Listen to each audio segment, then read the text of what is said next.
Hello everyone, welcome back to my channel the rational economist. Previous videos में हम लोग national income का unit, money and banking का unit और determination and income and employment unit को already complete कर चुके थे। इन वीडियोस के लिंक मैं आपको डिस्क्रिप्शन बॉक्स में प्रोवाइड कर दूंगा। आज की इस वीडियो में हम लोग पढ़ेंगे गवर्नमेंट बजट चैप्टर को। इस चैप्टर में से 6 नंबर का क्वेश्चन जो बनता है, it can be MCQs, it can be 3 marks, 4 marks, 6 marks, कुछ कोई भी क्वेश्चन जो है वो बन सकता है।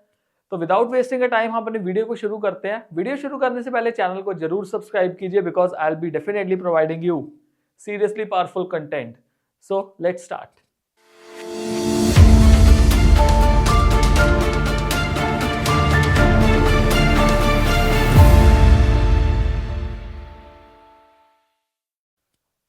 हमारा फर्स्ट क्वेश्चन क्या है? Classify the following as revenue receipt और capital receipt, give valid argument in support of your answer. तो हमें इन 3 पॉइंट्स में से बताना है कि ये रेवेन्यू रिसीट है या कैपिटल रिसीट है। तो हमें सबसे पहले पता होना चाहिए कि रेवेन्यू रिसीट क्या होता है और कैपिटल रिसीट जो है वो क्या होता है। सिंपल डेफिनेशन है, देखो, revenue receipts are those receipts which neither create liability of the government and nor reduces assets. That means ऐसी रिसीट्स जो कि सरकार के एसेट्स और लायबिलिटी स्टेटस को इंपैक्ट नहीं करती है, उसको कहा जाता है रेवेन्यू रिसीट और revenue income. Whereas capital receipts are those receipts that create liabilities for the government and reduces assets of the government। ऐसे receipts जो सरकार की liability create करके आती है, मतलब ऐसी इनकम जो सरकार के लिए liability create करती है, और इन इनकम के आने की वजह से सरकार की जो एसेट है वो भी क्या हो जाती है, रिड्यूस हो जाती है। तो हमें वो देखने हैं पॉइंट्स। सबसे पहले है इंटरेस्ट रिसीव्ड ऑन लोन। अब मान लो सपोज सरकार ने ना किसी को लोन दिया हुआ है, ये लोन एडवांस है, ये लोन लिया नहीं हुआ, लोन दिया हुआ है, और जब किसी को लोन देते हैं तो बदले में से हमें क्या मिलेगा? डेफिनेटली इंटरेस्ट मिलेगा। अब वो इंटरेस्ट हमारे लिए क्या हो गया? हमारे लिए मतलब गवर्नमेंट के लिए इनकम होगी। अब इनकम है तो वो कौन सी इनकम है? रेवेन्यू इनकम है, बिकॉज इस इंटरेस्ट से सरकार के लिए कोई भी लायबिलिटी क्रिएट नहीं होगी। ये सरकार की एक इनकम है जो कि उन्होंने लोन देके क्या की है? अर्न की है। Second, disinvestment receipt from the sale of a government company. अब डिसइन्वेस्टमेंट का क्या मतलब है? मान लो सरकार की एक कंपनी है जिसका वैल्यूएशन 100 रुपए का है, सरकार ने उस कंपनी के शेयर जो है वो बेच दिए।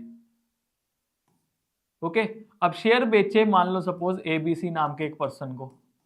अब एबीसी वाला पर्सन जो है सरकार को कितने रुपए दे देगा? 100 रुपए दे देगा। अब वो तो सरकार के लिए रिसिप्ट तो होगी, बट डिसइन्वेस्टमेंट है, एसेट बेच के रिसीट जो है वो क्रिएट की जा रही है। तो जहां पे एसेट कम कर दी पर रिसीट क्रिएट होगी, वो क्या बन गया हमारे लिए? कैपिटल रिसीट बन गया। And third one is financial resistance by government of USA for promoting girl education in India. Girl education को प्रमोट करने के लिए फाइनेंशियल रेजिस्टेंस मिल रहा है, किसी भी तरह का कोई डोनेशन मिलता है, कोई चैरिटी मिलती है, वो सरकार के लिए किसी भी तरह की लायबिलिटी क्रिएट नहीं करती है। आप सिंपल सी चीज देखो, अगर आप मान लो किसी की फाइनेंशियल रेजिस्टेंस कर रहे हो, हेल्प कर रहे हो कि यार ठीक है मैं तेरे लिए हेल्प कर देता हूँ, कोई बात नहीं, तू पैसा मत दियो, तो वो हमारे लिए कोई भी लायबिलिटी क्रिएट नहीं करेगा और पैसा हमारे पास आ जाएगा। सो दैट इज वाई इसको क्या कहेंगे हम? Revenue receipt. नेक्स्ट क्वेश्चन देखते हैं। Distinguish between fiscal deficit and revenue deficit. अब फिस्कल डेफिसिट क्या है? फिस्कल डेफिसिट जो होता है वो excess of total expenditure over total receipts other than borrowings. तो इसका फॉर्मूला क्या होता है? Total expenditure minus total receipts other than borrowings. अब सिंपल देखो, हमारे पास टोटल एक्सपेंडिचर में 2 तरह के एक्सपेंडिचर्स होते हैं, एक होता है रेवेन्यू एक्सपेंडिचर और दूसरा होता है कैपिटल एक्सपेंडिचर। उसी तरह हमारे पास जो टोटल रिसीट्स होती है उसमें 2 तरह की रिसीट्स होती हैं, एक होती है रेवेन्यू रिसीट्स और दूसरी होती है कैपिटल रिसीट्स। अब कैपिटल रिसीट्स में हमारे पास 3 तरह की चीजें आती हैं। One is recovery of loan, borrowings, and third one is disinvestments। अब इस रिसीट को छोड़ के, बोरिंग को छोड़ के, हम टोटल एक्सपेंडिचर में से जब सारी टोटल रिसीट्स को माइनस कर देते हैं और जो हमारे पास जो हमारा डेफिसिट बचता है उस डेफिसिट को कहा जाता है फिस्कल डेफिसिट। ओके, और फिस्कल डेफिसिट को पूरा कैसे किया जाता है? मान लो सपोज सरकार का टोटल एक्सपेंडिचर हो गया 150 रुपए का और सरकार की टोटल रिसीट थी कितने की? 120 की। अब सरकार का डेफिसिट कितना हुआ? 30 रुपए का हुआ है। अब ये 30 रुपए पूरे कैसे करने हैं? ये 30 रुपए पूरे किए जाएंगे बोरिंग से, बोरो करके। इसी वजह से जो फिस्कल डेफिसिट होता है वो किसके बराबर होता है? बोरिंग्स के बराबर होता है। बिकॉज इंडिया के केस में बैलेंस बजट प्रिपेयर किया जाता है जिसमें जो रिसीट्स है और एक्सपेंडिचर्स है वो आपस में क्या होने चाहिए? बराबर होने चाहिए। और अगर बराबर नहीं होते तो उसको बराबर किया जाता है बोरिंग के बेसिस पे। उसके बाद हमारे पास है रेवेन्यू डेफिसिट। रेवेन्यू डेफिसिट का क्या मतलब है? डेफिसिट मतलब और बजटरी, अगर मैं इसको पंजाबी में कहूँ, इट्स कॉल्ड घाटा, नुकसान। So the thing is, revenue deficit वो डेफिसिट है जो कि होता है जब सरकार के जो रेवेन्यू एक्सपेंडिचर है वो सरकार के रेवेन्यू रिसीट से ज्यादा हो, तो ये क्रिएट करता है हमारे लिए revenue deficit. So the deficit which is in excess of government expenditure over governments revenue receipts for a fiscal year. इसका ये formula revenue expenditure minus revenue receipt. मैं आपको बता दूं रेवेन्यू एक्सपेंडिचर में क्या क्या आ जाता है। देखो, रेवेन्यू एक्सपेंडिचर में इंटरेस्ट की पेमेंट आ जाती है, उसके बाद सब्सिडी आ जाती है, उसके बाद सैलरीज आ जाती हैं, कोई पेमेंट कर रही है, एडमिनिस्ट्रेटिव खर्चा है, देन वो डिफेंस की परचेज है या फिर ग्रांट टू स्टेट है। तो ये सारा किस में आ जाएगा? आपका रेवेन्यू एक्सपेंडिचर में। और आपकी रेवेन्यू रिसीट में दो तरह की रिसीट्स आती हैं, एक आती है टैक्स, दूसरी आती है नॉन टैक्स। इसकी भी डिटेलिंग है, ये हम बाद में अगली जो क्वेश्चंस है उसमें कंप्लीट कर लेंगे। जब आपके ये एक्सपेंडिचर रिसीट से ज्यादा हो जाते हैं then it leads to revenue deficit. Next question, explain the stabilisation function of government budget. देखो इकोनॉमी में ना ये है ना, ये देखो, अगर मैं कहूं ये कि इकोनॉमी सीधी चल रही है, नहीं चलती सीधी इकोनॉमी। इकोनॉमी चलती है फ्लक्चुएशन में, ऐसे चलती है। कभी इकोनॉमी में बहुत अच्छा चल रहा है, प्रॉस्पेरिटी चल रही है, कभी यहाँ पे मंदी डिप्रेशन चल रहा है, नीचे आ रहे हैं तो रिसेशन का सिचुएशन है। अब इंसान भी तो अगर मान लो सपोज सीधी हो, मशीन में आए, सीधी लाइन है, तो बंदा तो खत्म। तो बंदा कैसे चलता है? बंदे की लाइफ भी ऐसी चलती है, वैसे इकोनॉमी भी जो है हमारी ऐसे चलती है, फ्लक्चुएशन में चलती है। कभी प्रॉस्पेरिटी है तो कभी क्या है, मंदी चल रही है। पर्सन की लाइफ भी ऐसे ही है, सीधी लाइन लगी तो बंदा खत्म है, उसका काम गया, खत्म, टाटा बाय बाय हो गया। तो अब इस सिनेरियो में जो गवर्नमेंट बजट है वो क्या हेल्प करता है? देखो फ्लक्चुएशंस कैसी होंगी, इनकम कम होगी, ज्यादा होगी, एम्प्लॉयमेंट होगी, अनएम्प्लॉयमेंट होगी, प्राइसेस में फ्लक्चुएशन आएगा जो कि इन्फ्लेशन और डिफ्लेशन को क्रिएट करेगा। तो सरकार क्या करती है? सरकार दो तरीकों से, अपनी टैक्स पॉलिसी और पब्लिक एक्सपेंडिचर से, अपने प्रोग्राम से ऐसी चीजें करती है कि जो हमारी इकोनॉमी है वो क्या हो सके, स्टेबल हो सके। जैसे मान लो सपोज, अब देखो हमने लास्ट वैसे चैप्टर में पढ़ा था, अगर एग्रीगेट डिमांड बहुत ज्यादा हो गया जिसकी वजह से इन्फ्लेशन हो गया, अब सरकार ने क्या करना है इन्फ्लेशन को कम करने के लिए? टैक्स बढ़ा देने हैं और अपना जो पब्लिक एक्सपेंडिचर है वो कम कर देना है। वेयर एज अगर एग्रीगेट डिमांड बहुत कम है, अब वो कौन सा प्रॉब्लम चल रहा है? वो डिफ्लेशन का प्रॉब्लम चल रहा है। अब डिफ्लेशन के प्रॉब्लम को सही करने के लिए सरकार क्या करेगी?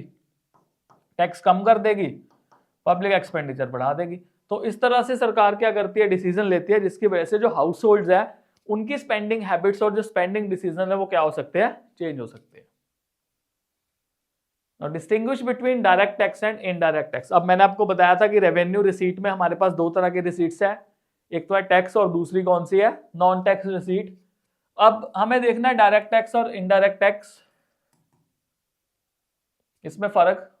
अब डायरेक्ट टैक्सेस वो टैक्सेस हैं जो कि डायरेक्टली बंदे पे लगते हैं, that means the burden of which can not be shifted from one person to another. मैंने पैसा कमाया, मैं आपको नहीं कह सकता यार मेरे पैसे का इनकम टैक्स जो है तुम लोग पे कर दो, अब तुम लोग नहीं पे कर सकते, बिकॉज उसकी लायबिलिटी किस पे पड़ती है, मेरे ऊपर पड़ती है। तो उसको कहते हैं हम direct tax. So that mean the impact and incidence lies on the same entity. Same entity मतलब सेम बंदे पे इम्पैक्ट लगेगा, इसकी लायबिलिटी को हम ट्रांसफर नहीं कर सकते, शिफ्ट नहीं कर सकते। और यूजुअली जो डायरेक्ट टैक्सेस होते हैं ना वो प्रोग्रेसिव नेचर के होते हैं। कैसे प्रोग्रेसिव नेचर के होते हैं? इनकम जितनी ज्यादा टैक्स भी उतना ज्यादा, और इनकम जितनी कम टैक्स भी उतना ही कम। ये होता है प्रोग्रेसिव नेचर। एग्जांपल्स है हमारे पास income tax, corporate tax, capital gain tax, property tax. मेरे को कमेंट बॉक्स में बताना कैपिटल गेन टैक्स कितना चल रहा है। दो तरह के कैपिटल गेन टैक्स है, short term capital gain tax और long term capital gain tax. दूसरी बात, जो इनडायरेक्ट टैक्सेस होते हैं वो कौन से टैक्सेस होते हैं? ऐसे टैक्सेस जिसका इंपैक्ट और इंसिडेंस इट में लाई ऑन डिफरेंट एंटिटीज। मतलब क्या है, पहले एक बंदे पे लाई किया, उसने वो टैक्स का सारा बर्डन कस्टमर पे, फाइनल बंदे पे जो है ट्रांसफर कर दिया। फॉर एग्जांपल देखते हैं, मान लो सपोज एक होलसेलर है, होलसेलर ने मोबाइल फोन मान लो जेठालाल को बेच दिया। अब जेठालाल ने जब मोबाइल फोन खरीदा होगा तो होलसेलर को टैक्स पे किया होगा, उसने भी तो जीएसटी पे किया होगा। अब जेठालाल ने मान लो सपोज वो जो मोबाइल फोन है वो गोली को बेच दिया और साथ में कह दिया गोली बेटा मस्ती नहीं करनी कोई। तो जेठालाल ने जब गोली को मोबाइल फोन बेचा तो गोली ने जो पेमेंट किया जेठालाल को, डेफिनेटली उस पेमेंट में जो टैक्स था वो क्या था, इंक्लूडेड था। मतलब अपने टैक्स का बर्डन जेठालाल ने किस पे ट्रांसफर कर दिया, गोली पे ट्रांसफर कर दिया। So that mean liability of paying indirect taxes can be shifted. अब इसमें कौन कौन से एग्जांपल है? GST, VAT, excise duty, custom duty. 2017 को जीएसटी जो था इंप्लीमेंट हुआ था, 1 जुलाई 2017 को जीएसटी जो था इंप्लीमेंट हुआ था। जीएसटी में कौन कौन से टैक्स सब्ज्यूम हुए हैं और किस पर्टिकुलर प्रोडक्ट को बहुत ज्यादा फोकस में रखा जाता है हर बार जब भी जीएसटी काउंसिल की मीटिंग होती है, किस प्रोडक्ट को हमने जीएसटी के अंडर लेके आना है, वो मेरे को कमेंट बॉक्स में जरूर बताना कि वो कौन सा है product. Okay, I hope so इतना क्लियर हो गया होगा। हाँ, एक और पॉइंट मेरे को आपको बताना है इसमें कि ये जो इनडायरेक्ट टैक्सेस है ना, ये रिग्रेसिव नेचर के होते हैं। अगर रिग्रेसिव नेचर क्या है, जिसका जितना ज्यादा इनकम उतना टैक्स जो है वो कम पे करता है, और जिसका जितना कम इनकम वो टैक्स क्या पे करता है, ज्यादा पे करता है। अब ये अमाउंट के हिसाब से नहीं देखना, प्रोपोर्शनेटली देखना है। समझ लेते हैं इस कंसेप्ट को भी कि किस तरह से ये वर्क करता है। एक पर्सन है मिस्टर ए, उसका मान लो एनुअल इनकम है 1 लाख रुपया, और एक पर्सन है मिस्टर बी जिसका एनुअल इनकम है 10 लाख रुपया। इन दोनों ने एक मोबाइल फोन परचेज किया। मोबाइल जो था वो 10,000 रुपये का था और उस पर जो टैक्स था वो 1,000 रुपये का था। अब अगर मैं 1 लाख से कंपेयर करूं तो इस परसेंटेज वाइज कितना बन जाएगा, 1%। मतलब अपनी 1 लाख की इनकम से वो 1,000 रुपये सरकार को टैक्स पे कर रहा है, तो उसका परसेंटेज कितना बन गया, 1% बन गया। वेरएस बी का देखें तो अल्टीमेटली मोबाइल तो उसने भी 10 का ही लिया है, 1,000 का टैक्स पे करेगा। पर अगर मैं उसके इनकम के अकॉर्डिंगली प्रोपोर्शनेटली देखूं तो वैल्यू कितना आ जाएगा, 0.1%। तो प्रोपोर्शन के हिसाब से देखा जाए तो जिसका जितना कम इनकम है उसको अपनी इनकम के ज्यादा प्रोपोर्शन जो है वो टैक्स में पे करना है, ज्यादा परसेंटेज जो है वो टैक्स में पे करना पड़ रहा है। तो दैट इज वाई जो इनडायरेक्ट टैक्सेस होते हैं वो रिग्रेसिव नेचर के होते हैं। Next one, explain the redistribution of income objective of the government budget. Simple सी बात है, सरकार जो है वो रीडिस्ट्रीब्यूशन क्यों करती है? बिकॉज सरकार को जो रिच एंड पुअर है उनका जो गैप है वो कम करना है। जब ना रिच और पुअर का गैप ज्यादा हो जाता है, अमीरों के पास बहुत सारा पैसा आ गया बट गरीबों के पास पैसा अवेलेबल नहीं है, या अवेलेबल है तो बहुत कम है। अब जो बड़े बड़े मॉल्स बन रहे हैं वो सभी अमीरों के लिए बन रहे हैं, गरीब बंदे के पास तो 2 टाइम के खाना खाने के लिए पैसे मुश्किल से होते हैं। कई बार ऐसा सिनेरियो जो है वो क्रिएट हो जाता है। तो वी आर ब्लेस्ड इनफ कि दैट हमें 3 टाइम का खाना मिल रहा है अच्छे से। सो कई लोगों के पास पैसा नहीं है खाने के लिए, उनको ये भी नहीं पता रात को खाना मिलेगा या नहीं मिलेगा। सो इस चीज में सरकार क्या कर सकती है, सरकार redistribution of income and wealth कैसे करते हैं? देखो, सरकार 3 चीजें कर सकती है। एक तो अपनी टैक्स पॉलिसी से, सब्सिडी से, या फिर बिलो पॉवर्टी लाइन पीपल जो है उनके लिए कुछ ना कुछ प्रोवाइड करके। अब सरकार टैक्स क्या करेगी? देखो, टैक्स लगाएगी, ज्यादा टैक्स लगाएगी रिच को, और जो कम टैक्स है वो लगाएगी पुअर को, ताकि उनके पास डिस्पोजेबल इनकम ज्यादा रहे। सब्सिडी जो है वो ज्यादा देगी पुअर को, और सब्सिडी कम किसको देगी, रिच को। और बिलो पॉवर्टी लाइन लोगों को फ्री में फूड ग्रेन जो है प्रोवाइड करेगी। अलग अलग स्टेट्स में अलग अलग तरीके से फूड ग्रेन्स प्रोवाइड किए जाते हैं। जैसे मैं पंजाब की बात करूं, यहाँ पे आटा दाल स्कीम के नाम से स्कीम चलती होती थी। तो इस तरह से जो सरकार है वो कर सकती है, जब जैसे हाई टैक्सेस लगाए हैं उसके बाद गवर्नमेंट सब्सिडी दे सकती है, और अलॉन्ग विद दैट सरकार काफ़ी सारे और मेजर्स ले सकती है। सरकार खर्चा अपना बढ़ा सकती है ताकि ऐसी स्कीम्स और ऐसी पॉलिसीज इंप्लीमेंट की जाए जिससे जो गरीब है उनको काम मिले। काम मिलेगा तो बाय डिफॉल्ट उनका इनकम जनरेट होगा, और इनकम जब जनरेट होगा तो वो भी क्या कर सकते हैं, अपने लिए काफ़ी सारी चीज़ें खरीद सकते हैं। और जो गैप है, देखो गैप मैं ये कहूँ कि ख़त्म हो जाएगा बिल्कुल, that is next to impossible, नहीं होगा ख़त्म। ओके, पर हमें गैप को कम से कम करना है, जो पे पैरिटी है उस पर ध्यान देना है। Next question, okay, suppose the following data presented for an imaginary economy. तो हमने कैलकुलेट करना है रेवेन्यू डेफिसिट और फिस्कल डेफिसिट। मैंने आंसर लिखा हुआ, हमारे पास आइटम्स अवेलेबल है। तो रेवेन्यू डेफिसिट का हम फॉर्मूला ऑलरेडी पढ़ चुके हैं। Revenue deficit is equals to its revenue expenditure minus revenue receipt, ये फॉर्मूला है। अब हमारे पास रेवेन्यू एक्सपेंडिचर कौन सा है, डायरेक्टली दिया हुआ है हमारे पास। रेवेन्यू एक्सपेंडिचर का वैल्यू 3700 करोड़ है। और रेवेन्यू रिसीट में हमारे पास क्या क्या आ जाएगा, टैक्स रिसीट्स आ जाएंगे और नॉन टैक्स रिसीट आ जाएंगे। ये दो ही वैल्यूज आती हैं। तो 1200 प्लस 2000, तो 3700 माइनस 3200, 500 रुपये 500 करोड़। तो ये हमारे पास रेवेन्यू डेफिसिट आ गया। उसके बाद हमने निकालना है फिस्कल डेफिसिट। फिस्कल डेफिसिट का फॉर्मूला क्या होता है, total expenditure minus total receipts other than borrowings. Formula जरूर लिख के आना, बिकॉज स्टेप्स के नंबर दे देती है सीबीएसई। कहेंगे जी फॉर्मूला लिखा है, आधा नंबर दे दिया, आधा इसका हो गया, आधा इसका हो गया, आधा इसका हो गया। तो इस हिसाब से 2 का वो हो गया और 2 का ही अगला जो क्वेश्चन है बन जाएगा। तो आपने पूरे स्टेप्स को ध्यान से लिख के आना है, ये मेंशन्ड होता है। तो total expenditure minus total receipts. अब हमें चेक करना है टोटल एक्सपेंडिचर। तो हमारे पास टोटल एक्सपेंडिचर में हमारे पास रेवेन्यू एक्सपेंडिचर भी गिवन है और कैपिटल एक्सपेंडिचर भी गिवन है। तो रेवेन्यू एक्सपेंडिचर 3700 का है, वेयर एज कैपिटल एक्सपेंडिचर जो है वो 500 का है। तो ये तो टोटल एक्सपेंडिचर सीधा सीधा निकल के आ गया। टोटल रिसीट्स में हम ऐड ऑन करते हैं revenue receipt plus capital receipt. अब रेवेन्यू रिसीट मैंने निकाली हुई थी टैक्स रिसीट्स, इसको ब्रैकेट में लिख देते हैं, प्लस नॉन टैक्स रिसीट्स। अब कैपिटल रिसीट देखनी है। कैपिटल रिसीट का हमारे पास कौन सा वैल्यू है, तो सबसे पहला वैल्यू है रिकवरी ऑफ लोन जो कैपिटल रिसीट में आता है, एंड देन है डिसइन्वेस्टमेंट। तो ये दोनों वैल्यूज भी ऐड करेंगे, 145 प्लस 120। सो लेट्स सी कितना वैल्यू आता है हमारे पास।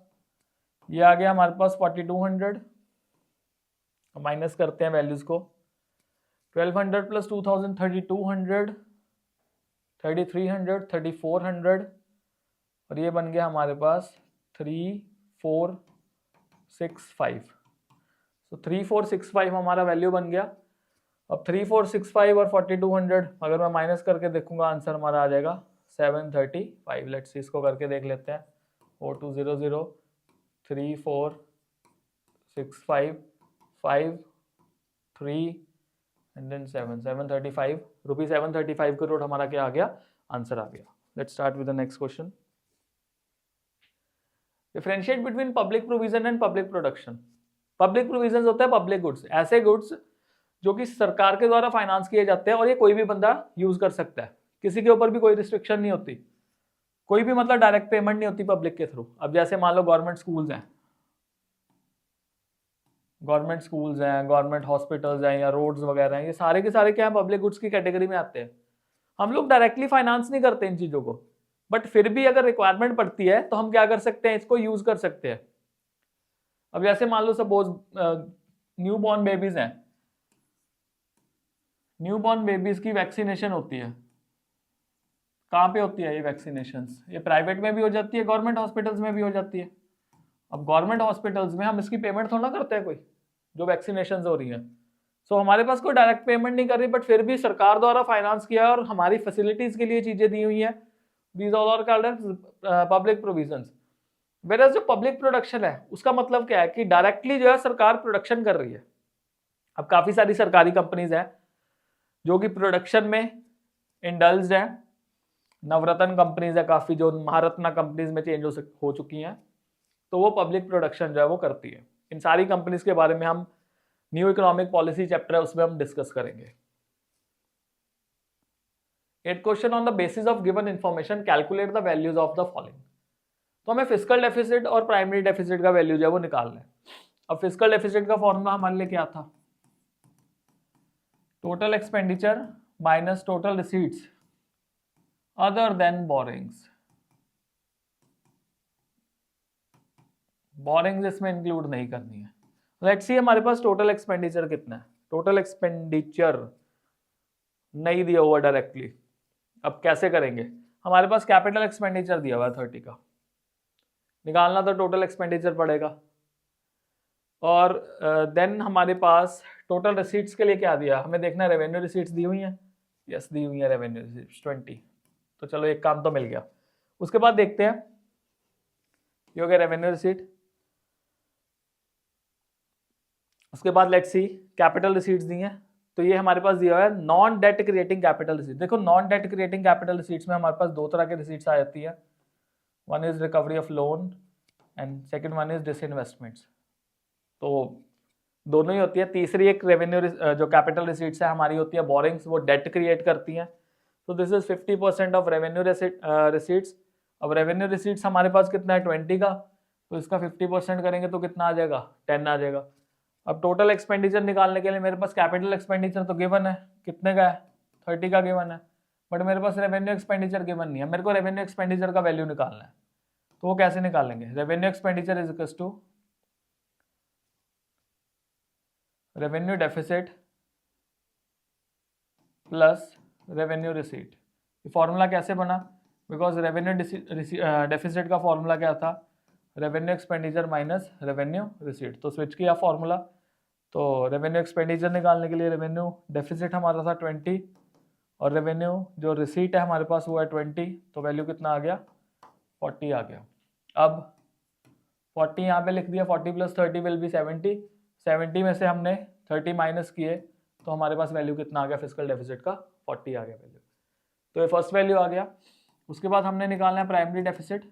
प्राइमरी डेफिसिट का वैल्यू जो है उसका फॉर्मूला है fiscal deficit minus interest payment. Fiscal deficit हमने निकाला 40, अब इंटरेस्ट पेमेंट कितना दिया हुआ है 10 दिया हुआ है, तो हमारा आंसर कितना आ जाएगा 30। तो ये निकल गए हमारे दोनों वैल्यूज फिस्कल डेफिसिट और प्राइमरी डेफिसिट का। अगला question, state any 2 examples of private good. अरे जो भी आप लोग खरीदते हो वो सारा प्राइवेट गुड है, कोई भी 2 एग्जांपल दे दो। मोबाइल फोन परचेज कर लिया आपने, वाटर बॉटल परचेज कर ली, चिप्स का पैकेट खरीद लिया, लैपटॉप खरीद लिया, कुछ भी चीज खरीद ली, वो सारे क्या है प्राइवेट है, जो आपके पास है, आपकी ओनरशिप में है, आपका घर है, वो आपका प्राइवेट गुड है।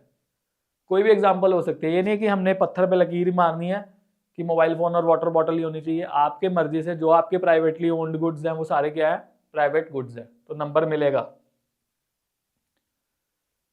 With valid reasons, classify the following into capital receipt or revenue receipt of the government. Differentiation हमें पता है कैपिटल रिसीट और रेवेन्यू रिसीट का क्या मतलब होता है। सबसे पहले देखते हैं dividend receipt by the government from a Maharatna company. सरकार को ना किसी अपनी कंपनी महारत्ना कंपनी से क्या मिल गया, डिविडेंड मिल गया।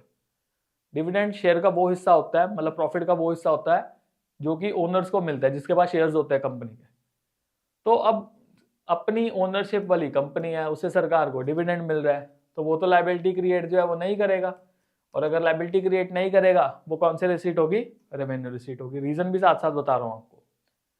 उसके बाद the receipt of the government from sale of shares of a public sector undertaking in open market. ना इसको कहेंगे डिसइन्वेस्टमेंट। अब डिसइन्वेस्टमेंट से क्या होता है, पैसा आ गया बट एसेट क्या होगी, रिड्यूस होगी, तो ये कौन से रिसीट बन गई, कैपिटल रिसीट बन गई। उसके बाद debt cleared by Sri Lankan government to the Indian government. Sri Lankan government ने इंडियन गवर्नमेंट का जो कर्जा है वो पूरा कर दिया। दैट मीन इस पॉइंट को कहेंगे recovery of loan. Indian government ने श्रीलंकन गवर्नमेंट को लोन दिया हुआ था, और अगर इंडियन गवर्नमेंट श्रीलंकन गवर्नमेंट को लोन देती है और उसकी वापसी हो जाती है, तो उससे इंडियन गवर्नमेंट की जो एसेट है वो क्या होगी, कम होगी। Because loans and advances, advance दे दिया किसी को तो वो एसेट क्रिएट कर देना, पैसा लेना, उससे इंटरेस्ट भी कमाना है।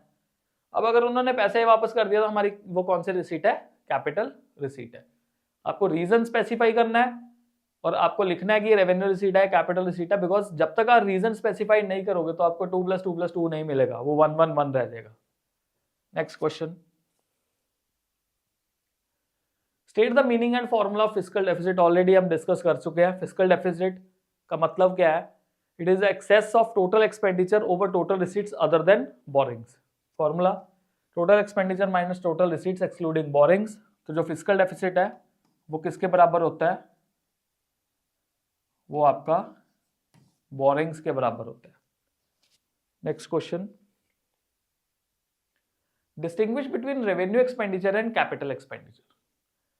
Now revenue expenditure are those expenditures which neither create assets and nor reduces liabilities, whereas capital receipts are those receipts which creates assets and reduces liabilities of the government.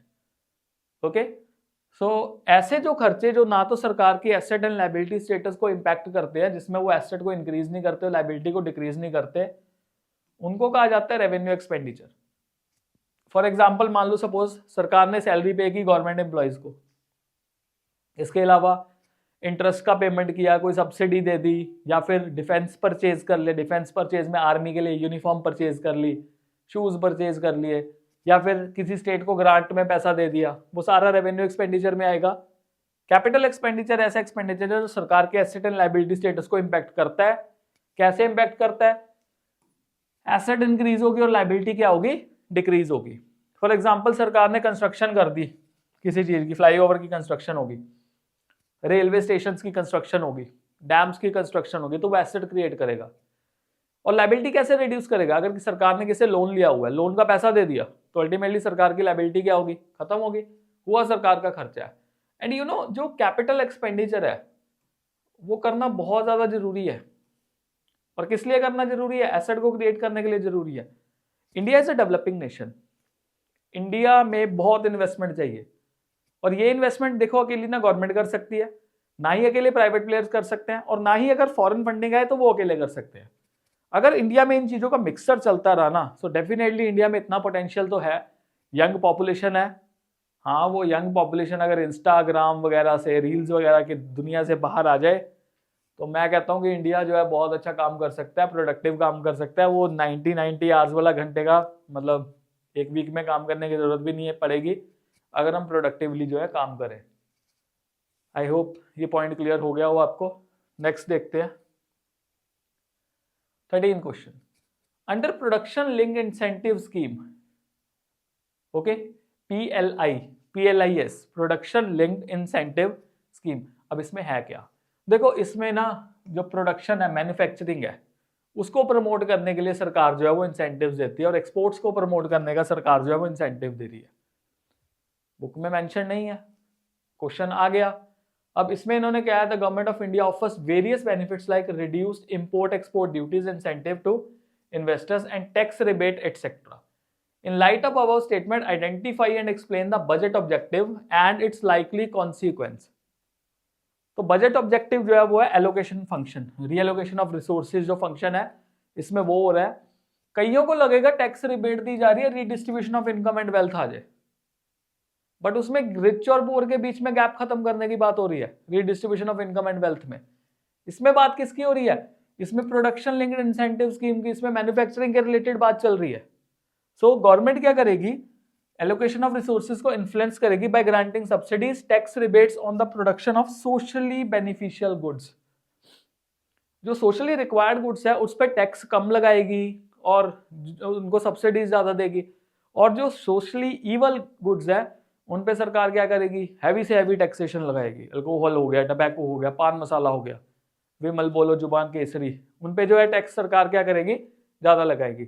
So consequently with the production linked incentive scheme हमारी जो country है उसमें बहुत सारे positive impacts हो सकते हैं, और जो सोशियो इकोनॉमिक गोल सरकार देश में जीडीपी इंक्रीज करना चाहती है, एम्प्लॉयमेंट को इंक्रीज करना चाहती है, आउटपुट इंक्रीज करना चाहती है, वो सारे गोल्स जो है वो सरकार अचीव कर सकती है। अगला question, Under zero defect, zero effect scheme, the government of India provides up to 80% subsidy to mini, small and medium enterprises. ये जो छोटी छोटी इंडस्ट्रीज हैं जिसमें हम काफी सारे लोग जो हैं वो इन्वेस्टमेंट कर सकते हैं, अब सरकार उसमें 80% की सब्सिडी दे रही है। अब वही बात आ गई ना, इसमें भी यही फंक्शन फुलफिल हो रहा है, एलोकेशन फंक्शन फुलफिल हो रहा है। सरकार क्या करना चाहती है, सरकार इनको सब्सिडीज देना चाहती है ताकि नेशनल आउटपुट, जिसको हम जीडीपी कहेंगे, वो इंक्रीज हो, लोगों का इनकम इंक्रीज हो, एम्प्लॉयमेंट जनरेशन हो और जो सोशियो इकोनॉमिक गोल्स हैं वो फुलफिल हो सके और इंडिया की जो ओवरऑल ग्रोथ है उसको क्या मिल सके, बेनिफिट मिल सके, इंडिया जो है वो फ्रूटफुल ग्रोथ जो है वो ले सके। इसकी वजह से सरकार जो है सारा कुछ कर रही है। Next question, elaborate economic stability function of government budget. ये हम वैसे ऑलरेडी डिस्कस कर चुके थे इकोनॉमिक स्टेबिलिटी। अब आपको पता है कि काफी सारी जो डिस्टेबिलिटीज है चलती रहती है, फ्लक्चुएशंस चलती रहती है regarding income, employment and prices, और ये सारी जो डिपेंड करती हैं वो एग्रीगेट डिमांड के ऊपर डिपेंड करती हैं। और एग्रीगेट डिमांड अगर बहुत ज़्यादा हो जाती है तो इन्फ्लेशन की प्रॉब्लम क्रिएट हो जाती है। अब उसके लिए सरकार टैक्स या फिर जो एक्सपेंडिचर की अपनी पॉलिसीज है उस पर क्या चेंजेस करती हैं, या जब एग्रीगेट डिमांड बहुत कम होता है, जब डिफ्लेशनरी प्रॉब्लम्स चल रही है हमारी इकोनॉमी में, तब उसको लेके सरकार जो है वो क्या क्या चीज़ें करती है। We have already discuss those things, तो आप फिर से वही कट कॉपी पेस्ट वाला सिनेरियो जो है कर सकते हो। गवर्नमेंट अपने टैक्सेस और एक्सपेंडिचर को उसके अकॉर्डिंगली अल्टर कर सकते हैं, जो कि हम प्रीवियस क्वेश्चंस में ऑलरेडी कर चुके थे। Now from the following data calculate primary deficit. हमें देखना है प्राइमरी डेफिसिट का वैल्यू क्या निकल के आ रहा है। अब फॉर्मूला देखते हैं पहले प्राइमरी डेफिसिट का क्या है। Fiscal deficit minus interest payment, ये है जी फॉर्मूला प्राइमरी डेफिसिट का। क्या मेरे पास फिस्कल डेफिसिट दिया हुआ है? नहीं जी, नहीं दिया फिस्कल डेफिसिट। इंटरेस्ट पेमेंट दिया हुआ है 20 का। चलो जी हो जाओ शुरू, फिस्कल डेफिसिट निकालना है। तो फिस्कल डेफिसिट का फॉर्मूला क्या था हमारे पास, total expenditure minus total receipts other than borrowings. बार बार नहीं लिखूंगा, फॉर्मूला आप याद कर लेना अच्छे से। टोटल एक्सपेंडिचर में हमने देखना है capital expenditure and revenue expenditure. मेरे पास कैपिटल एक्सपेंडिचर गिवन है, क्या मेरे को कहीं पे रेवेन्यू एक्सपेंडिचर दिख रहा है? नहीं गिवन। तो कैपिटल एक्सपेंडिचर मेरे पास कितना है, 220 का। और उसके बाद टोटल रेवेन्यू देखते हैं। टोटल रेवेन्यू में हमारे पास टैक्स रेवेन्यू है, नॉन टैक्स रेवेन्यू हमारे पास गिवन नहीं है, पर non debt creating capital receipt है, मतलब अदर देन बोरिंग वाला एस्पेक्ट हमारे पास दिया हुआ है। सो 125 प्लस 190 ये वैल्यू दी हुई है। मेरे पास कैपिटल एक्सपेंडिचर है, मेरे पास बाकी सारी वैल्यूज है, मेरे पास रेवेन्यू एक्सपेंडिचर नहीं है, बिकॉज मेरे को रेवेन्यू एक्सपेंडिचर का वैल्यू चाहिए, तब तक मैं फिस्कल डेफिसिट का वैल्यू नहीं निकाल सकता। अब रेवेन्यू एक्सपेंडिचर का फॉर्मूला क्या है, it's revenue deficit plus revenue receipt. ये हमने निकाला था, कैसे निकाला था, फॉर्मूला हमारे पास क्या था, revenue deficit will be equals to revenue expenditure minus revenue receipt. तो मैं रेवेन्यू रिसीट को जब चेंज किया तो वो प्लस हो गया। अब रेवेन्यू एक्सपेंडिचर का वैल्यू क्या आएगा, देखते हैं रेवेन्यू डेफिसिट कितना है हमारे पास, 40, और जो रेवेन्यू रिसीट है वो कितना है, 125। तो प्लस करके हमारे पास वैल्यू कितना निकल के आया, 165। तो 165 यहाँ पे वैल्यू आ गया। लेट्स सी नेक्स्ट करते हैं, 165 प्लस 220, तो ये वैल्यू कितना बन रहा है हमारे पास, ये बन जाएगा 200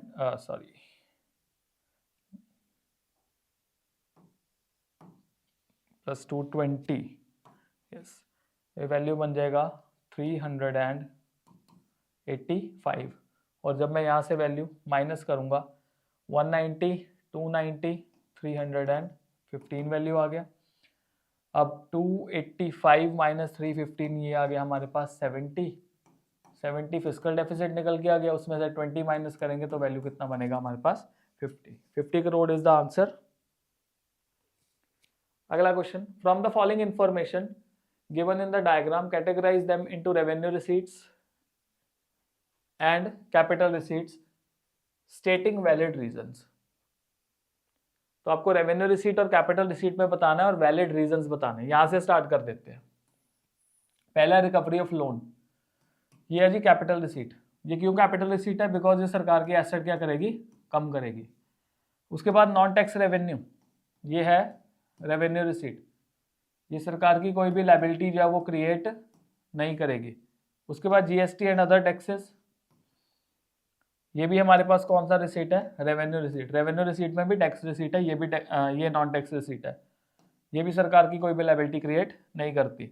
again income tax, income tax कौन सा रिसीट है, रेवेन्यू रिसीट है। ये भी सरकार की लायबिलिटी जो है वो क्रिएट नहीं करेगी। एक्साइज ड्यूटी, एक्साइज ड्यूटी भी की क्या है, टैक्स। ये कौन सा रिसीट हो गया, रेवेन्यू रिसीट। अगर रेवेन्यू रिसीट है ये किसी भी तरह की लायबिलिटी क्रिएट नहीं कर रही। उसके बाद है कस्टम, कस्टम भी कौन सा रिसीट है, रेवेन्यू रिसीट, बिकॉज ये भी किसी भी तरह की लायबिलिटी जो है वो क्रिएट नहीं कर रही, ये भी टैक्स है। एक्साइज ड्यूटी जो है वो प्रोडक्शन पे लगती है और कस्टम ड्यूटी जो है वो इंपोर्ट एंड एक्सपोर्ट पे लग रही है। बोरिंग्स एंड अदर लायबिलिटीज, ये आपके पास है कैपिटल रिसीट। ये कैपिटल रिसीट इसलिए बिकॉज इसमें लायबिलिटी क्रिएट हो रही है। और जो कॉर्पोरेशन टैक्स है वो एक डायरेक्ट टैक्स है और ये जो है वो रेवेन्यू रिसीट है बिकॉज इसकी वजह से सरकार की कोई भी लायबिलिटी जो है वो क्रिएट नहीं होती। सो ये सारे पॉइंट्स हैं। 4 नंबर का क्वेश्चन था, 8 पॉइंट्स है, दैट मीन हर पॉइंट जो है वो आधा आधा नंबर कैरी करता है। तो recovery of loan is a capital receipt, non tax receipt revenue receipt, GST and other taxes revenue receipt, income tax revenue receipt, excise duty revenue receipt, custom revenue receipt, boring capital receipt, corporation tax is a revenue receipt. Next question. In order to tackle the problem of rising general price level in an economy, government may come with a surplus budget to achieve the budget objective of, answer is price stability. Only 2. This is the correct answer. Price को stable करने के लिए सरकार surplus budget करती है। अब surplus budget का क्या मतलब है ये भी साथ में समझ लेते हैं। सरप्लस बजट का सिनेरियो में जो टोटल रेवेन्यूज हैं सरकार के ज़्यादा होता है टोटल एक्सपेंडिचर से, मतलब सरकार की आमदनी ज़्यादा और खर्चा क्या कर दिया सरकार ने, कम कर दिया। सरकार कहती है कि हमने तो 120 का ही खर्चा करना है, रिसीट कितनी है 150 की है, तो 30 रुपये हम जो सरप्लस में बचा के रखेंगे। ऐसा क्यों? बिकॉज सरकार को लगता है ऑलरेडी जो खर्चा है उसको ज़्यादा करने से इन्फ्लेशन का प्रॉब्लम हो जाएगा, तो इन्फ्लेशन को कम करने के लिए, प्राइस को स्टेबल करने के लिए सरकार ये जो डिसीजन है वो ले सकती है। 19th question. In the annual budget 2022-23, the government of India set up this investment targets of disinvestment targets of 65,000 crore. Such proceeds from disinvestments can be classified as dash receipts in the government budget as it leads to dash of the government. So it will be considered as capital receipts और ये capital receipt क्या करेगी, सरकार की assets को reduce करेगी। So answer क्या हो जाएगा, option A, it will be capital receipts and it will decrease the value of assets. ज्यादा आगे निकल गया लगता है। Okay, 20th question. In the recent times, the government of India has incurred a lot of expenditure on acquisition of indigenous मतलब देश में बने हुए defence items under make in India programme. तो मेक इन इंडिया प्रोग्राम में काफ़ी सारी चीज़ें जो है हम अपने देश में प्रोड्यूस कर रहे हैं, जो कि एक बहुत अच्छा इनिशिएटिव है। देखो, सरकार ने जो make in India programme initiative किया है, लॉन्च किया है, ऐसा नहीं है कि यार 1 साल 2 साल 3 साल में हर चीज़ जो है वो पॉजिटिवली हो जाएगी। ये ऐसी चीज़ें हैं जिसमें बहुत ज़्यादा टाइम लगता है, 10 साल 15 साल 20 साल लग जाएगा। देश चला रहे हैं, कोई मजाक नहीं चल रहा। तो अगर इस चीज़ में बहुत ज़्यादा एफर्ट किया जाए और मेक इन इंडिया को प्रमोट किया जाए तो डेफिनेटली हमारी कंट्री के लिए बहुत ज़्यादा बेनिफिशियल हो सकता है, बिकॉज इससे बहुत सारे पॉजिटिव इम्पैक्ट्स देखने को मिल सकते हैं। So identify and discuss 2 types of budget expenditure which may be undertaken by government as suggested in the above statement. तो मेक इन इंडिया में अगर मान लो सरकार इतना पैसा इन्वेस्ट कर रही है और उसमें खर्चा कर रही है, तो 2 तरह के इन्वेस्टमेंट होना लाजमी है। एक तो कैपिटल एक्सपेंडिचर है, दूसरा कौन सा एक्सपेंडिचर है, रेवेन्यू एक्सपेंडिचर। अब कैपिटल एक्सपेंडिचर क्या है? ऐसा एक्सपेंडिचर जो सरकार के लिए एसेट क्रिएट करेगा और लायबिलिटी को रिड्यूस करेगा। वेयर एज रेवेन्यू एक्सपेंडिचर ऐसा एक्सपेंडिचर है जो ना तो सरकार के लिए एसेट क्रिएट करता और ना ही सरकार की जो लाइबिलिटीज है उसको रिड्यूस कर सकता। अब देखो सरकार ने क्या किया। अगर सरकार का मैं यहाँ पे कैपिटल एक्सपेंडिचर की बात करूँ, इसमें एक एग्जांपल कोट कर देते हैं। सरकार ने मान लो सपोज AK-47 बनाने वाली फैक्ट्री जो है इंडिया में लगा दी। फैक्ट्री लगी है और फैक्ट्री लगने से सरकार की एसेट क्या होगी, बढ़ गई। वो हो गया जी कैपिटल एक्सपेंडिचर। कोई भी प्रोडक्शन यूनिट डिफेंस को लेके लग गई तो वो क्या हो गया, एसेट क्रिएट हो गई है। वेयरएज रेवेन्यू एक्सपेंडिचर ऐसा एक्सपेंडिचर है जिससे सरकार की कोई भी एसेट क्रिएट नहीं होगी, ना ही लायबिलिटी रिड्यूस होगी। अब मान लो सपोज सरकार ने क्या किया, हमारे आर्मी मैन के लिए अच्छी यूनिफॉर्म्स जो है वो तैयार कर दी। अब जो सियाचिन में हमारे काफ़ी सारे जवान हैं जिनको सल्यूट है हमारा, बहुत ज़्यादा जो है हमारे लिए वो मेहनत कर रहे हैं, we are safe because of them. तो उनके लिए अगर अच्छी यूनिफॉर्म, अच्छे शूज़, बिकॉज वहाँ पे टेम्परेचर इतना ज़्यादा कम होता है, तो वो सारा जो एक्सपेंडिचर है वो सरकार के लिए क्या एक्सपेंडिचर है, रेवेन्यू एक्सपेंडिचर है। 21st question, two friends Deepak and Krish were discussing that impact of increasing GST rates on luxury items as recently undertaken by the government। तो काफी सारी लग्जरी आइटम्स पे GST बढ़ता जाता है, उसमें कैरामल पॉपकॉर्न भी है, उसमें कैरामल पॉपकॉर्न भी है, उस पर भी GST बढ़ चुका है। Krish was of the view that most of the luxury items like foreign travel, imported cigarettes, etc. should be taxed exorbitantly, while the items related to daily consumption of poor and middle class should be tax free। बिल्कुल सही बात कर रहा है बंदा। Identify and explain the objective of government budget, Krish is suggesting। समझ होनी चाहिए कि हाँ क्रिश क्या सजेस्ट कर रहा है। तो क्रिश कहता है redistribution of income and wealth, this is the major objective जो जिसके बारे में क्रिश जो है वो बात कर रहा है, ताकि जो इनकम इनइक्वालिटीज है और जो इनइक्वालिटी है हमारे देश में उसको क्या किया जा सके, सही किया जा सके। अब इसमें सरकार क्या कर सकती है, सरकार ऐसी चीजों पे टैक्स ज्यादा लगाए जो कि मेजॉरिटी लोग यूज नहीं करते। फरारी इंडिया में मेजॉरिटी लोग यूज नहीं करेंगे, या लग्जरियस कार इंडिया में मेजॉरिटी लोग यूज नहीं करेंगे, ये रिच क्लास लोग करेंगे और उनके पास परचेजिंग पावर ऑलरेडी बहुत ज्यादा होता है। अब उसके लिए क्या करना है, रीडिस्ट्रीब्यूशन करना है, तो मिडिल क्लास को टैक्स, जो रिच क्लास है उसके ऊपर टैक्स लगा दो, ज्यादा टैक्स लगा दो। ऑन द अदर हैंड जो भी लोअर और मिडिल इनकम के लोग होते हैं, poorer section of the society होते हैं, उनको जो एसेंशियल कमोडिटीज है वो टैक्स फ्री मिलनी चाहिए, उन पे टैक्स जो है वो नहीं लगना चाहिए।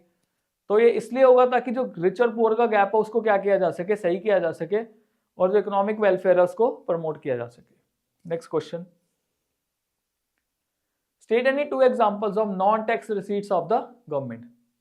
तो दो एग्जांपल कौन कौन सी हैं, डिविडेंड है, फीस एंड अदर रिसीट्स हैं। इसके अलावा fine, escheats, special assessment, income from public sector undertakings, उसके बाद कोई भी ग्रांट एंड डोनेशन आ रही है, then income from sale of spectrums like 2G, 3G, 4G। तो ये सारे के सारे पॉइंट्स, आप कोई भी पॉइंट मेंशन कर दो, you will going to get marks. तो 2 नंबर का है, एक एक जो पॉइंट है वो आपको एक एक नंबर प्रोवाइड कर देगा, कुछ भी हो सकता है example. Government provides essential items like food grains almost free of cost to the families below poverty line. तो वही है redistribution of income and wealth है, ये भी ऑब्जेक्टिव जो है फुलफिल हो जाएगा। अब इससे क्या होता है कि अगर बिलो पॉवर्टी लाइन लोगों को फ्री में फूड ग्रेन मिल गया, फ्री में फूड ग्रेन मिला, तो अल्टीमेटली उनका डिस्पोजेबल इनकम उनके पास पड़ा रहेगा। बंदे पहले कम कमा रहे हैं, ओके, और अगर उन पे बर्डन पड़ता रहे, मार्केट रेट पे ये सारी चीजें मिले, तो नुकसान उनको है। तो इस वजह से सरकार क्या करेगी, जो एसेंशियल आइटम्स है उन पे उनको सब्सिडाइज रेट पे प्रोवाइड कर देगी। अब redistribution of income and wealth करने के लिए जो टैक्सेस हैं वो रिच पे ज़्यादा लगाएं और पुअर पे कम लगाएं, ताकि गैप जो है वो कम से कम हो सके। या फिर फ्री गुड्स और सर्विसेज जो है पुअर को प्रोवाइड करते रहें। जैसे अब कोविड आया था, तो कोविड के टाइम पे काफ़ी सारे free goods and services provide किए गए थे सरकार द्वारा। हम इस पर कुछ नहीं चर्चा कर सकते किसको मिला वो चीज़, किसको नहीं मिला, but the thing is government tried, और गवर्नमेंट का ट्राई करना काम है, because they are working for the welfare of the people. ये डिबेटेबल हो जाएगा वो कर रहे हैं नहीं कर रहे, हम इस पॉइंट पे नहीं जाएंगे, because as writing your answer there is no need to criticise government, हाँ एक कंस्ट्रक्टिव क्रिटिसिज्म हो सकता है, बट ऐसा बिल्कुल नहीं कहना कि ये गलत है वो सही है, तो constructive criticism has to be there. Show whether the following statements are true और फॉल्स विद वैलिड रीजंस। तो हमें रीजन बताना है इन स्टेटमेंट का। High tax on higher income groups aim to achieve allocation reallocation of resources objective of government. No, ये गलत है, बिकॉज ये redistribution of income and wealth of the government budget को इस ऑब्जेक्टिव को फुलफिल करता है। तो रीएलोकेशन में तो टैक्स लगाते हैं जो सोशली अनडिजायरेबल गुड्स है, जो मेजोरिटी लोग नहीं यूज करते, और सब्सिडीज देते हैं ऐसी चीजों को जो पब्लिक के लिए बहुत ज्यादा जरूरी है। Second, borrowings are a revenue receipt of the government. ये भी गलत है, बोरिंग रेवेन्यू रिसीट नहीं है, बोरिंग एक कैपिटल रिसीट है, बिकॉज ये लायबिलिटी क्रिएट करती है। अगर मैं किसी से पैसा बोरो कर रहा हूं तो मेरे को वो पैसा वापस भी करना पड़ेगा। ऐसा थोड़ा है नहीं मैं पैसा बोरो कर लिया, पैसा मेरे को वापस जो है देना नहीं पड़ेगा। नो, ऐसा कुछ नहीं है, लायबिलिटी क्रिएट करेगा। And third one is fiscal deficit always leads to inflation. No, ये भी गलत है। फिस्कल डेफिसिट है बोरिंग किया हुआ पैसा, बोरो करने से क्या होगा, मनी सप्लाई बढ़ेगा। तो ये ऑलवेज लीड्स टू इन्फ्लेशन, ये गलत है। क्यों गलत है? अगर मान लो फिस्कल डेफिसिट हुआ, मान लो सरकार ने खर्चा ज्यादा कर दिया, और वो खर्चा जो है सरकार ने किसी तरह की एसेट क्रिएट करने के लिए, सरकार ने किसी ना किसी तरह की फर्दर प्रोडक्शन करने के लिए किया, या फिर सरकार ने कुछ ना कुछ फर्दर इन्वेस्टमेंट करने के लिए ऐसा खर्चा किया, तो उससे इन्फ्लेशनरी जो नेचर है वो खत्म हो जाता है उस चीज का। ओके, डेवलपमेंट पर्पस के लिए लगाया गया पैसा इन्फ्लेशनरी नेचर को खत्म कर देता है, बिकॉज डेवलपमेंट पर्पस के लिए फ्री में पैसा बांटा नहीं जा रहा, उसके लिए कोई ना कोई एसेट क्रिएट की जा रही है। सरकार रोड पे पैसा लगा रही है, डैम्स पे पैसा लगा रही है, फ्लाईओवर्स पे पैसा लगा रही है, रेलवेज पे पैसा लगा रही है। इन सिंपल वर्ड, सरकार अगर इंफ्रास्ट्रक्चर पे पैसा लगा रही है बोरो करके, वो हमेशा इन्फ्लेशनरी नेचर का नहीं होता। इन्फ्लेशनरी नेचर का तब होगा अगर सरकार कोई ऐसी योजना चला दे कि मोदी जी घर में बैठे सूटकेस में पैसा भर भर ले लो, योजना चला दे कोई ऐसी, तो उसकी वजह से जो इन्फ्लेशनरी नेचर है वो क्या होगा, क्रिएट होगा। Government has started spending more on providing free services like education and health to the poor. In the light of above statement, explain how the government can use budgetary policy in reducing inequalities in income। फिर से वही point आ गया, taxation और public expenditure से सरकार क्या कर सकती है, कर सकती है। अब टैक्स रिच को ज्यादा लगा दो, पुअर को टैक्स कम लगा दो। तो दैट मीन्स आप एक पॉइंट देखो, जो redistribution of income and wealth and reallocation of resources है, ये बार बार पूछा गया है। बार बार ये क्वेश्चन क्या हो रहा है, रिपीट हो रहा है। Old wine in a new bottle, question वही, बॉटल को अलग अलग बना के दे दिया जी क्वेश्चन में, है ओल्ड वाइन। समझ रहे हो इस चीज को? तो आंसर हम ऑलरेडी इसका डिस्कस कर चुके हैं। और एजुकेशन और हेल्थ पे पैसा लगाने से पुअर के ऊपर इसका एक पॉजिटिव इंपैक्ट जो है वो क्रिएट होगा उनके डिस्पोजेबल इनकम के ऊपर। We have already discuss the thing. Categorize the given items into tax और नॉन टैक्स रिसीट्स। तो हमारे पास ये पॉइंट दिया हुआ था, 3 नंबर का क्वेश्चन है। Property tax, motor vehicle licence fees, sales and gross receipt tax, corporate income tax, individual income tax, fines. Property tax, sales and gross receipt tax जो sale tax भी कहते हैं, corporate income tax, individual income tax, ये सारे के सारे कौन से हैं, टैक्स रिसीट्स हैं। Where motor vehicle licence fees और फाइन्स क्या है, फाइन क्या है, नॉन टैक्स रिसीट्स है दोनों रेवेन्यू रिसीट। अब 3 नंबर का था, आधा नंबर आधा नंबर आधा आधा नंबर 2 बन गए, और ये एक मिला के कितने हो गए, 3 हो गए total. Next question, state whether the following statement is true और फॉल्स। ये भी स्पेलिंग गलत। So government budget is an important monetary policy instrument. हो, गलत है ये। मॉनेटरी पॉलिसी आरबीआई प्रोवाइड करती है, जो गवर्नमेंट बजट है वो फिस्कल है, फिस्कल पॉलिसी इंस्ट्रूमेंट है। Disinvestment is a dash receipt of the government. It's a capital receipt of the government. Further, government expenditure incurred on defense items is a type of dash expenditure in the government budget. हाँ जी, सरकार defence पे खर्चा कर रही है तो कौन सा एक्सपेंडिचर होगा? ये रेवेन्यू एक्सपेंडिचर भी हो सकता है, ये कैपिटल एक्सपेंडिचर भी हो सकता है, दोनों एक्सपेंडिचर हो सकते हैं। दोनों लिखोगे नंबर मिल जाएगा, एक भी लिखोगे फिर भी नंबर मिलेगा। क्योंकि क्वेश्चन ही इस तरह से फॉर्म कर रहा है, क्योंकि कंफ्यूजिंग है। अभी हमने पीछे पढ़ा था ना कि अगर डिफेंस पे खर्चा कर रहे हैं, आर्मी का यूनिफॉर्म बन रहा है, आर्मी के लिए शूज बन रहे हैं, वो रेवेन्यू एक्सपेंडिचर है, वेयर एज फैक्ट्री बन रही है वो कैपिटल एक्सपेंडिचर है। तो दोनों के दोनों तरह के एक्सपेंडिचर हो सकते हैं, एक भी लिखोगे फिर भी नंबर जो है आपको मिलेंगे। स्टेट वेदर, अरे वॉइस रिकॉग्निशन भी ना कई बार उल्टा सीधा ही लिख देती है। वेदर कोई लिखना होता है, लिखा हुआ है मौसम, ऑलरेडी बहुत ठंडा हुआ पड़ा है। Government budget is an annual statement showing actual receipts and actual payment of the government for the last fiscal year। झोल गलत है, फॉल्स है। डेफिनेशन क्या है? Government budget is an annual financial statement of estimated expenditure and estimated receipts of the coming year. Estimated, estimation पिछले साल का थोड़ा होगा, एस्टिमेशन तो अगले साल का होगा, कमिंग ईयर का होगा।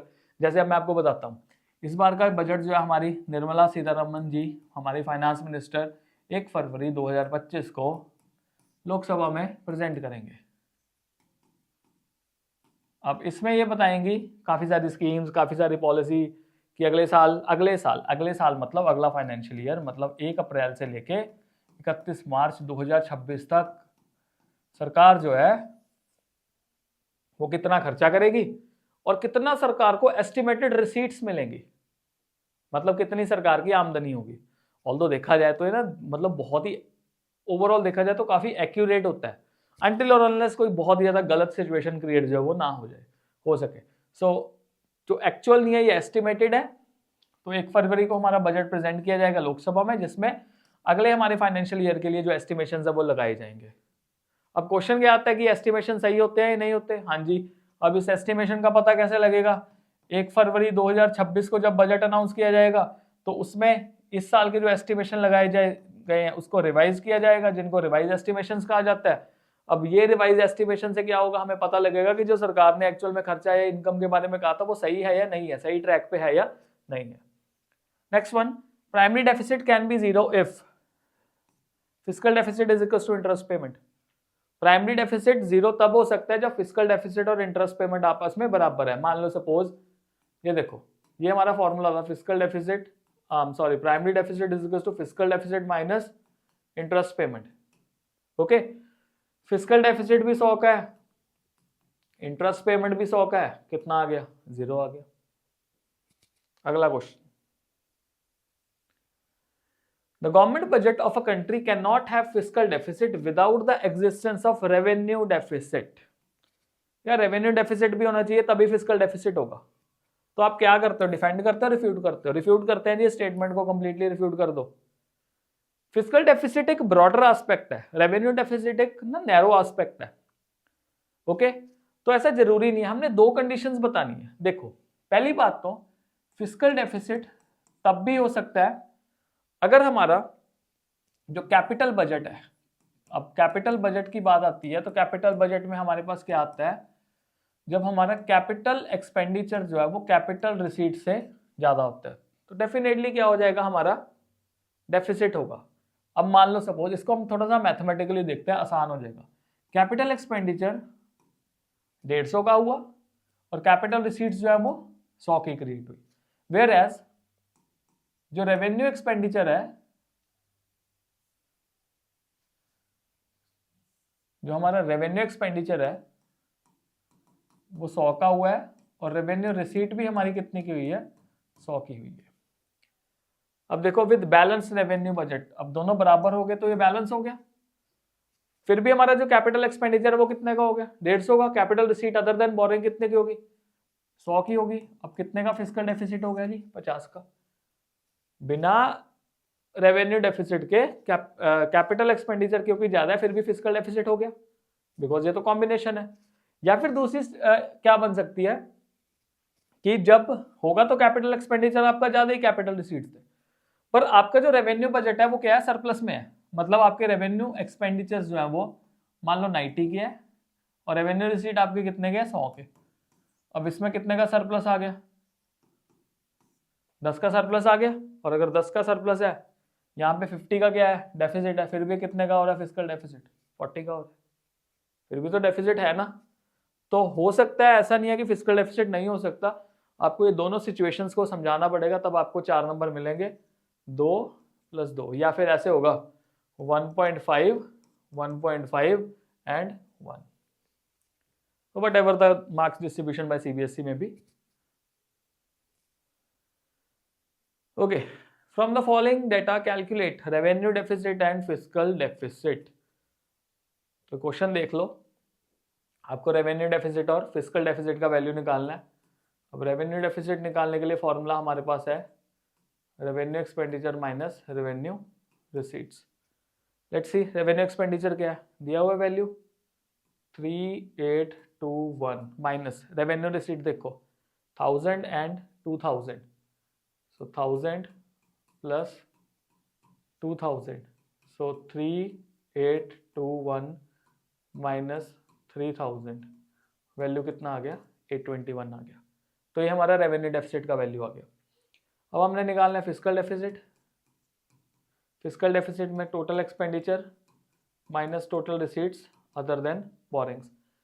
सो टोटल एक्सपेंडिचर हमारे पास कितने का है, हम रेवेन्यू एक्सपेंडिचर कैपिटल एक्सपेंडिचर को जोड़ देंगे 3821 प्लस 574 माइनस टोटल रिसीट्स।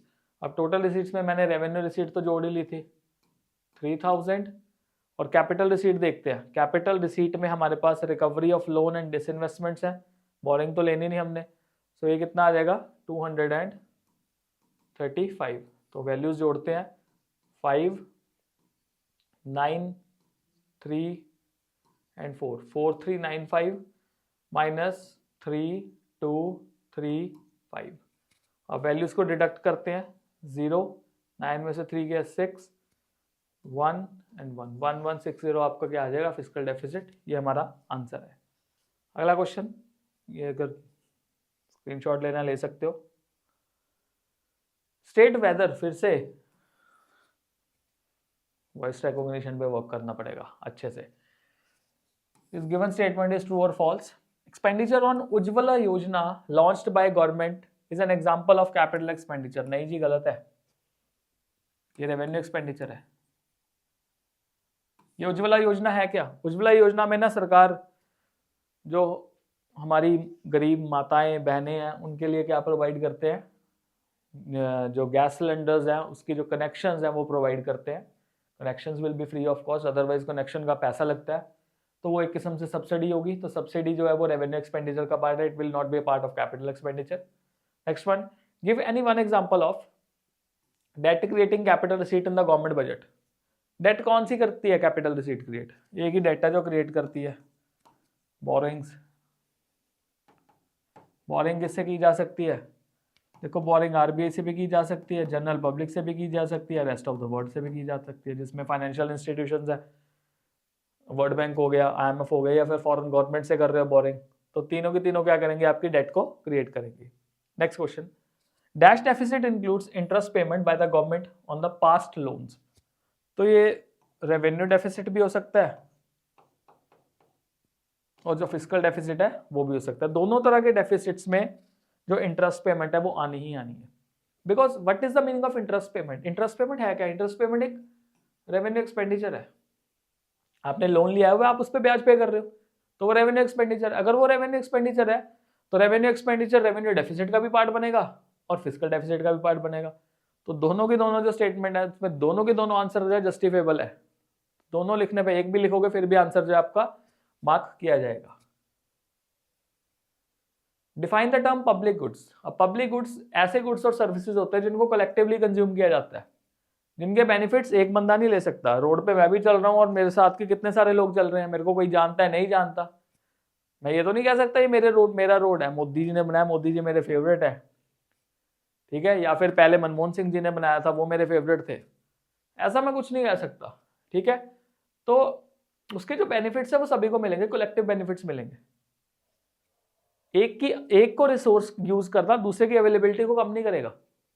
मैं अगर उसी रोड पे जा रहा हूं तो आप भी जा सकते हो उसी रोड पे, मेरे जाने से या आपके जाने से उस पर कोई फर्क नहीं पड़ने वाला। या मेरे गवर्नमेंट एजुकेशनल इंस्टीट्यूट्स में जाने से, ना अब तो चलो मैं पढ़ चुका हूँ, आपके जाने से या फिर किसी और के जाने से कोई फर्क नहीं पड़ेगा। Taxation is an effective tool to reduce inequalities of income. Justify the given statement. As this statement is appropriate. Appropriate कैसे है? वही redistribution of income and wealth है। गवर्नमेंट क्या करती है? गवर्नमेंट इम्पोज करती है, चाहे डायरेक्ट टैक्सेज है चाहे इनडायरेक्ट टैक्सेज है, on rich class to reduce their purchasing power. और गवर्नमेंट जो है वो same tax revenue provide goods and services for free of cost at a subsidised rate to the poorer section of the society. या फिर सरकार अपने और भी काफी सारे खर्चे करके लोगों को जो बेनिफिट्स है वो प्रोवाइड कर सकते हैं और जो रिच एंड पुअर है उनका गैप जो है वो खत्म कर सकते हैं। तो ये हमारे क्वेश्चन थे 2020 से लेके 2025 तक के, 2024 तक के, 25 का भी पेपर आने वाला है। ओके, ये कुछ इंपॉर्टेंट क्वेश्चन जो है बन रहे हैं। आई होप आपको ये पता लग गया होगा कि सीबीएसई किस तरह से क्वेश्चन जो है पूछ रही है। यूजुअली देखा जाए ना गवर्नमेंट बजट में ना हमारे कौन कौन से क्वेश्चन बनते हैं, एक तो ऑब्जेक्टिव्स को लेकर क्वेश्चन बन जाएगा, साथ के साथ जो कॉम्पोनेंट्स है उसको लेके और जो डेफिसिट्स है उनको लेके, ओसीडी इनको लेकर क्वेश्चन बनता है। तो सारे के सारे एस्पेक्ट कंप्लीट हो चुके हैं। हाँ, इनके अलावा और भी बहुत सारे क्वेश्चन जो मैं पोस्ट करूंगा, ऐसा नहीं है कि ये क्वेश्चंस के बाद एंडिंग हो जाएगा, काफी सारे और भी क्वेश्चन जो पोस्ट किए जाएंगे। टिल देन होपफुली आपको वीडियो अच्छा लगा, चैनल को जरूर सब्सक्राइब कर देना, आपके एक सब्सक्रिप्शन से भी बहुत ज्यादा मोटिवेशन मिलता है। Thank you very much, bye bye and stay blessed all.